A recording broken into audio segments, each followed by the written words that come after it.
Estos son los países y los sucesos que marcaron el pulso de la democracia en el 2020. China. El 2019 estuvo marcado por las manifestaciones pro democracia en Hong Kong, y esto no cambió al empezar el 2020. En enero y febrero, miles de personas manifestaron para demandar el sufragio universal. El gobierno hongkonés usó las medidas para frenar el coronavirus para prohibir las manifestaciones, a pesar de que para abril se retiraron las medidas de cuarentena en Wuhan, el primer epicentro de la pandemia. Se siguió controlando todo tipo de concentración en Hong Kong. A mediados de junio, el Consejo Legislativo hongkonés anunció la creación de un nuevo órgano para velar por el orden y control de la región, y en la primera semana de julio se aprobó la Ley de Seguridad Nacional, contemplando crímenes como secesión con penas de cadena perpetua. Retiraron todos los libros de figuras pro democracia de las bibliotecas públicas, y en agosto el gobierno vetó a 12 candidatos al Parlamento por haber participado en manifestaciones.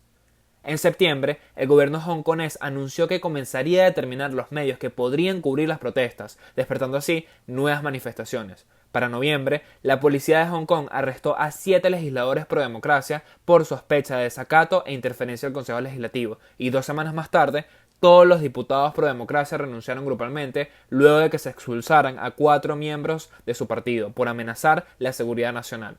El 23 de noviembre, los activistas Joshua Wong, Agnes Zhao e Ivan Lam se declararon culpables por convocar protestas en el 2019, y 2 días después, la jefe ejecutivo de Hong Kong, Carrie Lam, aseguró que la Ley de Seguridad Nacional había sido eficiente para restaurar la estabilidad de la ciudad. Bolivia ha estado sumida en una gran crisis política que se intensificó con la pandemia del COVID-19. Luego de las controvertidas elecciones a finales del año pasado, que desataron una ola de protestas y llevaron a la renuncia de Evo Morales, se instaló un gobierno interino encabezado por Jeanine Áñez, cuya única misión era gestionar la transición hasta un nuevo proceso electoral que había sido fijado para mayo del 2020. Sin embargo, a principios de año, Áñez anunció su candidatura a las elecciones presidenciales en una movida que desató una ola de críticas y restó apoyo a su gestión, pero de la cual se retractaría unos meses después. Como consecuencia de los confinamientos decretados a raíz del coronavirus, el Tribunal Supremo Electoral anunció el aplazamiento de las elecciones hasta septiembre. Durante los siguientes meses, la inestabilidad que vivía el país empeoró con la crisis sanitaria, escándalos de corrupción en el manejo de la pandemia, fuertes protestas por la crisis socioeconómica, así como denuncias contra Evo Morales por estupro, asesinato y torturas. A finales de julio, el Tribunal Supremo Electoral anunció una nueva postergación de las elecciones hasta octubre, lo que llevó a manifestaciones y bloqueos de carreteras por parte de grupos afines al expresidente Morales para exigir que los comicios no fueran aplazados. Las elecciones presidenciales finalmente se celebraron el 18 de octubre, en las cuales Luis Arce, el candidato del MAS, el partido de Morales, ganó con un 55.11% de los votos en la primera vuelta. Bielorrusia. El 9 de agosto de este año se celebraron las elecciones presidenciales bielorrusas, en donde Alexander Lukashenko se postuló como candidato para su sexto mandato consecutivo. El actual mandatario ha resultado electo en todos los comicios presidenciales desde 1994, teniendo más de 25 años en el poder. Al día siguiente de las elecciones se anunció la victoria de Lukashenko con el 80% de los votos. Sin embargo, miles de personas protestaron junto con la líder de la oposición, Svetlana Tikhanovskaya, para rechazar el resultado, señalando fraude en el proceso. La represión de las autoridades aumentó y también fueron retiradas las acreditaciones para los periodistas de medios extranjeros que cubrían las concentraciones, ya que, según Lukashenko, su misión era solo llamar a protestar. En septiembre, el embajador bielorruso en España fue destituido al solicitar que se investigara la represión de las autoridades en las protestas. Este mes, Lukashenko obtuvo un préstamo de 1.5 mil millones de dólares por parte del presidente de Rusia, Vladimir Putin. Ambos presidentes señalaron que el uso de este fondo era para evitar una crisis económica en el país.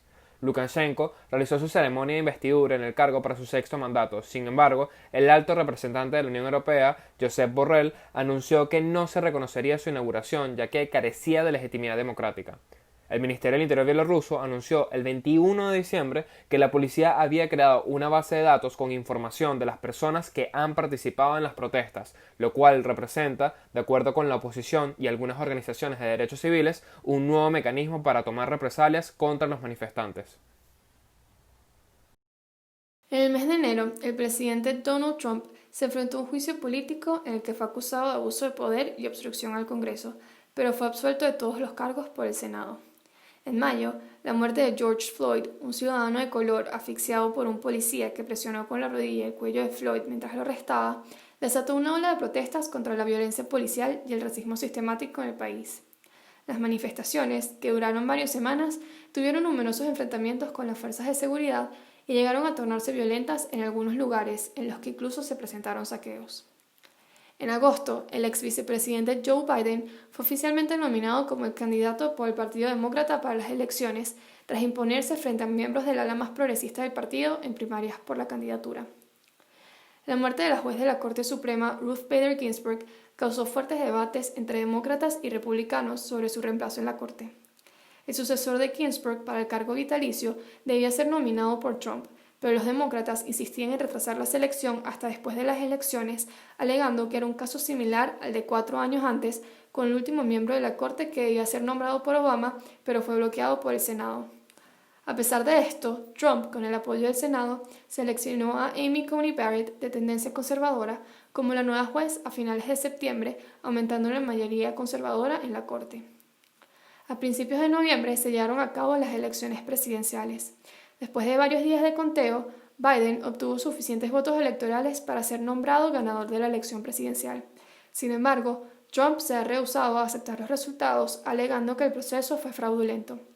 El presidente Trump ha intentado revertir el resultado introduciendo y apoyando numerosas demandas en cortes, pero han sido rechazadas por no contar con suficientes pruebas que soporten sus casos. A mediados de diciembre, con el voto de los delegados de los colegios electorales, Biden fue oficialmente declarado ganador de las elecciones presidenciales. Armenia y Azerbaiyán. Ambos países han disputado el territorio de Nagorno-Karabaj desde que formaban parte de la Unión Soviética, ya que, en tiempos del gobierno de Joseph Stalin, se determinó que el territorio formaría parte de Azerbaiyán. Sin embargo, la mayoría de su población es armenia. La tensión territorial entre ambos países se había intensificado en 1988, pero se detuvo con el alto al fuego de 1994. A finales de septiembre de este año, el conflicto volvió a escalar con nuevos enfrentamientos entre las fuerzas azeríes y armenias. En la primera semana de octubre, el presidente de Azerbaiyán, Ilham Aliyev, declaró una movilización parcial en el país para hacer frente a la tensión en Nagorno-Karabaj. La canciller alemana, Angela Merkel, solicitó el cese al fuego. Sin embargo, un día después, Armenia bombardeó objetivos civiles. A mediados del mes, ambos países acordaron detener los enfrentamientos, pero en menos de una semana las autoridades azeríes y armenias se acusaron mutuamente de haber violado lo pactado. En noviembre, hubo un nuevo intento para cesar los ataques entre ambos países, pero 10 minutos antes de que entrara en vigencia el alto al fuego, se reportaron nuevos ataques en la zona disputada. Una semana después, Armenia y Azerbaiyán lograron detener los enfrentamientos por medio de Rusia, llegando a un nuevo cese al fuego en Nagorno-Karabaj. No obstante, miles de armenios han protestado en contra de su gobierno, solicitando la dimisión del primer ministro Nikol Pashinyan por haber acordado acabar con los combates contra Azerbaiyán sin negociar parte del territorio disputado. Este año, Putin ha tomado una serie de medidas políticas y reformas para consolidar más su poder.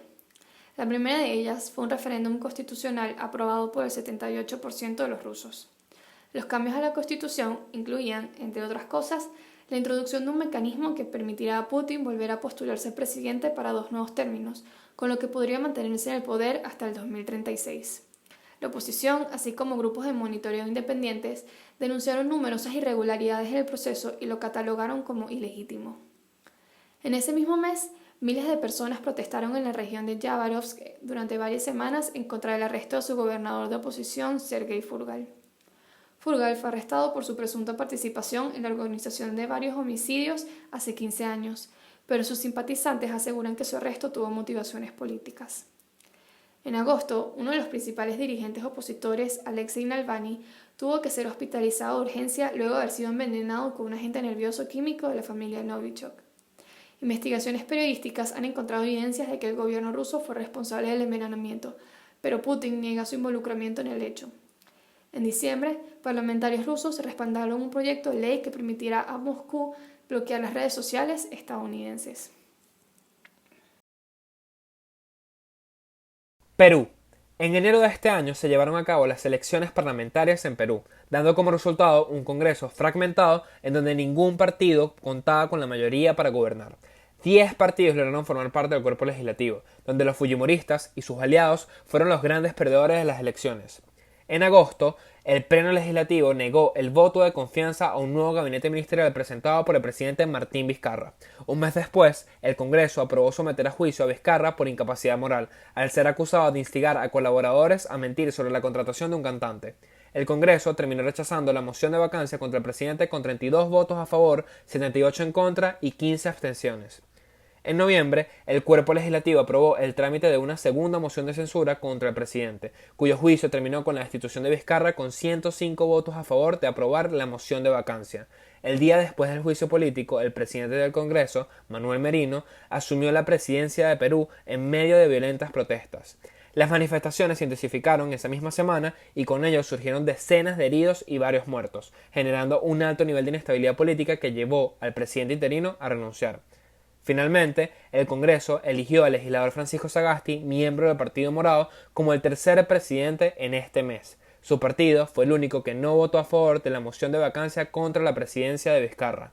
En diciembre, Sagasti recibió el voto de confianza por parte del cuerpo legislativo, con 111 votos a favor y 7 en contra.